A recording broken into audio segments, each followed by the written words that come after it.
So, New Zealand Prime Minister Jacinda Ardern has resigned. She was there for like 7 years or so. Correct me in the comments like I give a damn. But she was there for long enough to cause as much trouble as possible. New Zealand literally became a prison, and she directly controlled the narrative down there because she effectively banned newspapers and magazines that don't support the government's narrative. She also admitted with a sinister, sickening grin on her face that she wanted New Zealand to become a two-tier society.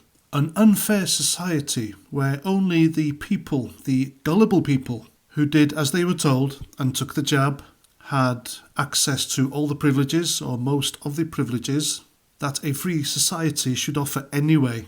And those who didn't comply, well, their lives were subsequently made a misery. And she was quite the undemocratic tyrant, especially to those people who refused to take the jab, who lost their jobs and were shunned from society. She even had her loyalists snitch on their neighbours and others for simply resisting her draconian policies. Now, she reckons she has resigned because she doesn't have the heart to carry on her agenda, or what she calls her fight. But I think she jumped before she was pushed because the public, well, the majority of them, had had enough. Her zero plague policy just didn't work, and you know what I'm talking about when I say plague. And she was the perfect example of a World Economic Forum loyalist puppet. Now, I don't live in New Zealand, I don't come from New Zealand, but people living in New Zealand tell me enough of these things that gives me a clear picture of exactly what's going on down there.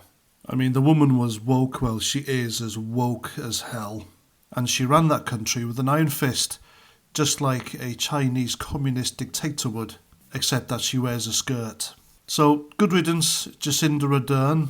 The majority of Kiwis, New Zealanders, they had absolutely no respect for you. And watch the door doesn't hit you on the arse on your way out. Good riddance. And there we go, that's my video. Hope you like. Let me know what you think in the comments. And until the next time, Roger Trout.